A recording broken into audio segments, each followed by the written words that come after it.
Equipment balance changes are coming in the February update. There are 3 nerfs and 5 buffs. Last year, the February update came at the end of the month, but Clash of Clans have said they want to give us a heads up on these changes since it does require ore. Balancing of equipment is something they have said they do not take lightly, but they have provided a reason why for each of these changes. So let's go through them one by one. We'll cover the nerfs first because it will probably apply to more players. You tend to use the most powerful things. The Barbarian King's Earthquake Boots are being reduced in the damage provided once you use the ability. This is because in combination with the Spiky Ball, it could one-shot pretty much any building in the core of the base. Only the Town Hall would not go down. The damage is being reduced from 60% to 40%. But you might recall in the last hero equipment balance changes, the Earthquake Boots were one of the equipment that was buffed, but the main part of that was the radius increase. That will remain, so the equipment stays true to its core, opening up compartments. To add to this, there was a bonus damage when the Barbarian King activated his ability with the Earthquake Boots, and that is what used to wipe out skeletons. That is now being removed, so should there be skeleton traps in the area, this will likely distract the Barbarian King, so you have a little bit of a better chance of defending. The Earthquake Boots and Spiky Ball was key in some of those Root Rider Valkyrie attacks, which can be near impossible to defend if you get that ability off in the correct location. Now, we might have a chance. Moving to the Grand Warden's Fireball. This is one that I really didn't want to see on the list because I think there is something to be said for high risk, high reward strategies, and that is exactly what the Fireball provides. If you mess it up and it goes to the wrong location, you can get next to no value, but you can be really rewarded if you play it correctly. Now, it is being nerfed, but it's being nerfed very wisely in my opinion. This is all about competitive play, and in hard mode, the Fireball was always one of those methods that would be used to get incredible value. The radius of the Fireball is being decreased only up until level 24. This is the level cap of equipment in hard mode.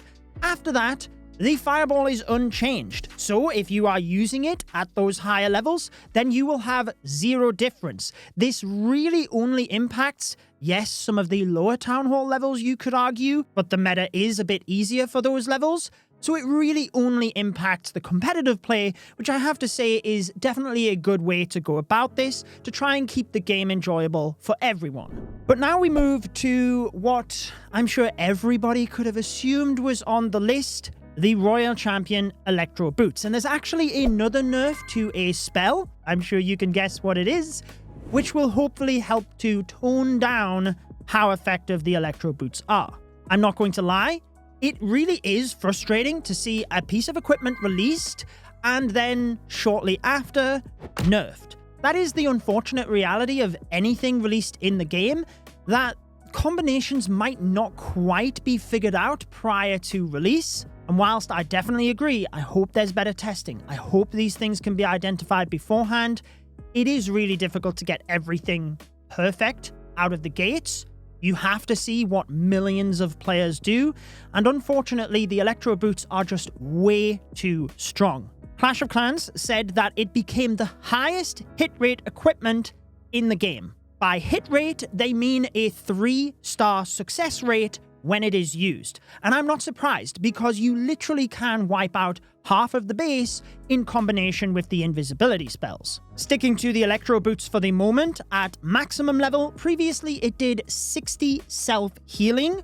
For the Royal Champion, this is reduced to 45, and the area damage used to be 250, but this is reduced to 200. Obviously, for any levels below this, it is also scaled down over. Whilst, to be honest, it could probably do with more of a nerf than this, in combination with the invisibility spell nerf, maybe it'll be enough. That's at least what the team are hoping for, that it will still be viable, but it will not wipe out half of the defenses anymore. because the invisibility spell is basically being reduced by 0.25 seconds at every level. Previously, at the maximum, level 4, you had 4.5 seconds. That is now being reduced to 4.25. Whilst this does not sound like much, it does mean for players that use the Spirit Fox, it was previously quite easy to get the rotation of the Spirit Fox turning the RC invisible, then turning them invisible with the invisibility spell. It does leave that little bit extra window where your Royal Champion or Spirit Fox is visible now, and that might be enough for the Monolith to lock on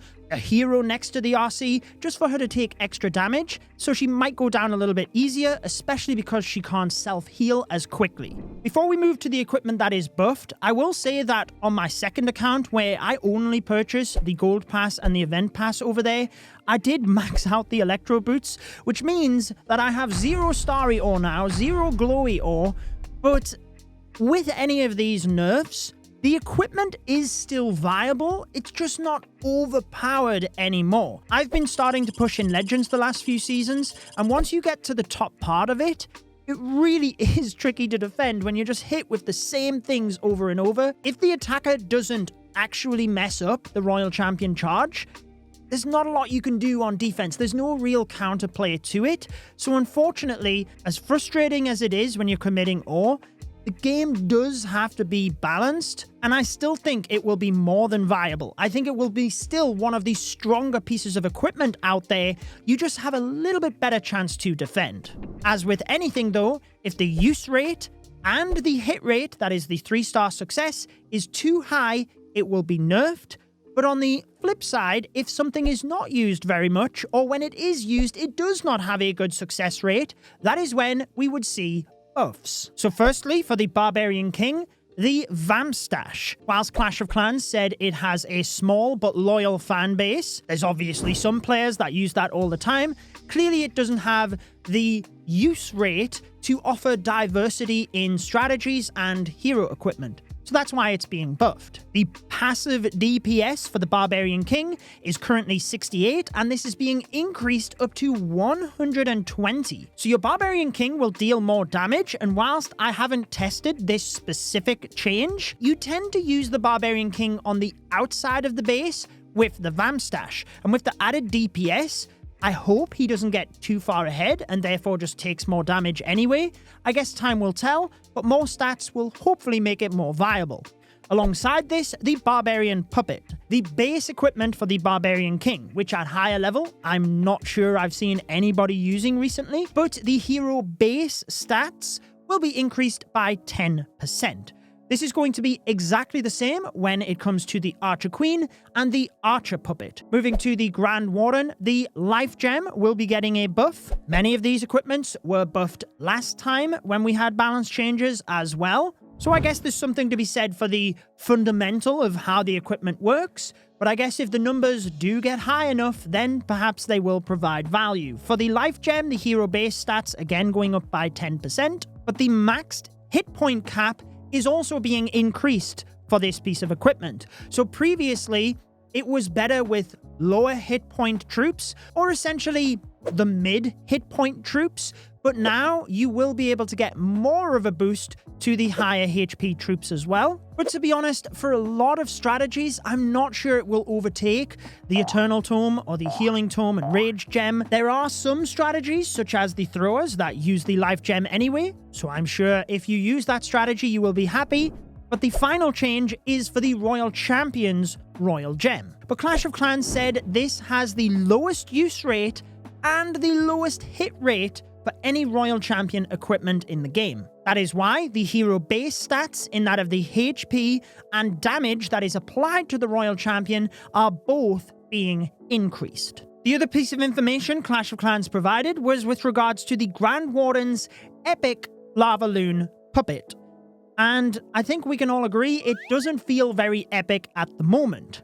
They acknowledge this and can see that it has a low use rate and hit rate right now, but they decided against buffing it for the moment because they have seen that it can be strong with dragons, and also we've seen that some equipment takes a bit of time for players to unlock, upgrade and fully explore its potential. I'm not sure how many people are unlocking the Lava Loon right now, but I do know in Itsu's previous video talking about balance changes he would like to see, he discussed the Lava Loon puppet in relation to the clone spell, and he makes a very valid point, because if the clone spell were to get a new level, you would then be able to clone 3 of the Lava Loon troops, not just 2. And that could have a big impact. But I guess the other piece of information we know from this announcement is that we will be getting a February update. Be sure to subscribe to this channel because I will bring you any discussion-based content around updates, and obviously sneak peeks over on my main channel once we do hear anything about that. Let me know what you think of these changes though, and if you do want to see my interview with Community Manager Ferry regarding Town Hall 17, I've linked that one on your screen. Enjoy the rest of your day.